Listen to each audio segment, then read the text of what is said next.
မင်္ဂလာပါဆရာနာမှာဒီမှာဆရာတွေ့လာလေဘေးမှာဆွဲတာကျွန်းနဲ့တန်လျက်အဆောင်မှားလို့ရပြီလောလောဆယ်တော့28ခုပဲရှိတယ်ရတယ်ဗောနော်လောက်ခိုင်းတာနော်ဆရာကတချို့တွေကြတော့လက်ရမကြိုက်လို့လေနော်ဆရာမိတ်ဆွေနာမှာဒီမှာဆရာလက်ရကျွန်းနဲ့ကတော့အစ်စ်ပြနော်အဲ့တော့ဒါကတော့ဆရာကတိတ်ထီလက်တင်ပြီးသားပါနော်တိတ်ထီလက်တင်ပြီးသားပါလေဘင်းဆွဲခြင်းနဲ့မိတ်ဆွေများပဲဖြစ်ဖြစ်အဆောင်ခြင်းနဲ့မိတ်ဆွေများပဲဖြစ်ဖြစ်ဒီမှာကျွန်းနဲ့တန်လျက်ဆိုတာလည်းဗျာသူ့ရဲ့တန်လျက်အည်သွေးနဲ့သူ့ရဲ့ဟိုဟာရှိမှလည်းကောင်းတာလေနော်အဲ့တော့ဟိုဒါလေးဆွဲဖို့အတွက်ကိုနော်အဲ့လေးတွေကိုဆရာနာမှာ28ခုပဲရှိတယ်ဗျာနော်မှားခြင်းရတယ်ဒါပေမဲ့တိတ်ထိတင်ပြီးသားလည်းဖြစ်တယ်ဒါပေမဲ့မိတ်ဆွေတို့အနေနဲ့ကျွန်းနဲ့တန်လျက်ကဘာကိုကောင်းတာလဲဆိုတော့ကျွန်းနဲ့ဆိုတာတော့ဘုဒ္ဓအရာပြောရရင်အားလုံးနဲ့တဲ့တယ်လူတိုင်းနဲ့အဆင်ပြေတယ်တဲ့တယ်အထူးသဖြင့်ကျွန်းနဲ့ဆိုတာငွေနှဝင်းဖြစ်တယ်ဗောနော်ငွေနှဝင်းဖြစ်တဲ့အခါတန်လျက်ကိုကျွန်တော်ကဘာလို့စောင့်ခိုင်းရတာလဲဆိုတော့အဓိကကျွန်းနဲ့တန်လျက်ဆိုတော့တန်လက်ဟာလောကမှာရှင်ပြည်ရင်တွေကြိုင်တာအဲ့တော့ဘီရင်ဆရာနာကိုဘီရင်လာကျင်ဆရာရဲ့အကျွေးမရလို့ပါငွေကြီးအစင်ပြေခြင်းလို့ပါငွေဝင်အောင်ပြောလို့ဆိုလို့ကောင်းအောင်ယောက်ျားနာငွေတောင်းလို့ရအောင်ငွေကြီးကန်တဲ့ပတ်သက်အတိုက်ခိုက်တွေများလို့ပါဆိုတဲ့အရာဆိုတော့ကျွန်းနဲ့ဟာထူထူဘာမှမဟုတ်ဘူးငွေကြီးနဲ့ပတ်သက်တဲ့အရာမှန်သမျှအားလုံးပြီးမြောက်စေတဲ့သဘောငွေကြီးနဲ့ပတ်သက်တာတွေကိုအလိုရှိရာပြောဆိုဆောင်ရွက်လို့တဲ့သဘောဖြစ်တဲ့အတွက်မိတ်ဆွေတို့ရဲ့ပတ်စံအိတ်ထဲမှာပဲစောင်းတချို့မိတ်ဆွေတွေကလေဘင်းမှာပဲဆွဲ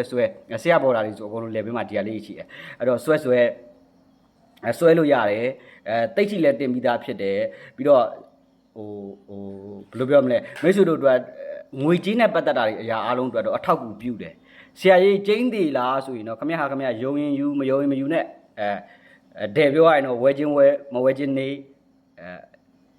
မိတ်ဆွေတို့ရဲ့သဘောဆန္ဒသာဖြစ်ပါတယ်ဒါလေးတစ်ခုပါဆရာငယ်ကိုယုံကြည်တဲ့မိတ်ဆွေများပေါ့နော်လောလောဆယ်တော့28ခုပဲရတဲ့အတွက်အကန့်အသတ်ရှိပါတယ်ခင်ဗျာနော်ဒါလေးတွေကိုဆရာလာပြောပြခြင်းဖြစ်ပါတယ်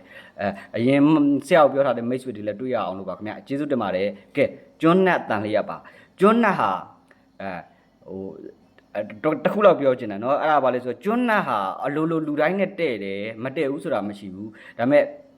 ပုံမှန်ဆိုရင်တော့ကက်ကင်းရဆိုကျွန်းနဲ့ဆိုရင်ဆရာတို့ဥပမာပေါ့နဂါရုပ်ထုလို့ပါတော့ထုပါမယ်ပေါ့နော်ဥပမာပေါ့မင်းကောင်ဆိုလို့ရှိရင်မကြီးသားနဲ့ထုတာမျိုးတို့တန်လျက်ဆိုတရက်နဲ့ထုတာမျိုးတို့ပတောက်ဆိုပဒုံရုပ်ထုတာမျိုးတို့နော်ပဒီလောက်တာမျိုးတို့နော်အဲ့ဒီလိုမျိုးထုပါမယ်သို့တော့ထုံးစံအားဖြင့်ဆရာတို့ကကျွန်းနဲ့ကိုဆရာကတော့ကျွန်းနဲ့ကနေသားတိုင်းနဲ့တဲ့တိတ်ထိဝင်ကိုကျွန်းနဲ့ဖြစ်တာနဲ့တိတ်ထိဝင်တယ်အဲ့ထဲမှာဆရာကတစ္ဆာလေးဆိုအတိတ်တွေပြုတ်ပြီးတော့တဝေမပါကိုးရတာတွေရောပြီးတော့ဆရာတို့တစ္ဆာပြုတ်ပြီးတော့နေသားတစ်ခုချင်းစီတော့ကိုဆရာရှိမှရင်တော့ဆရာကလုတ်ပေးမှာဆရာကအများနဲ့စုလုပ်ပေးတာမဟုတ်ဥပမာမတ်နီဆိုမတ်နီအတွက်လုတ်ပေးတာဖြစ်တဲ့အတွက်မိတ်ဆွေတို့အစင်ပြေမဝယ်ပါအစင်မပြေမဝယ်ပါနဲ့ဝယ်မယ်ဆိုလို့ရှိရင်လည်းမိတ်ဆွေတို့အနေနဲ့ဆရာကိုထုံးစံတိုင်းဆက်တွဲပေးပါကျေးဇူး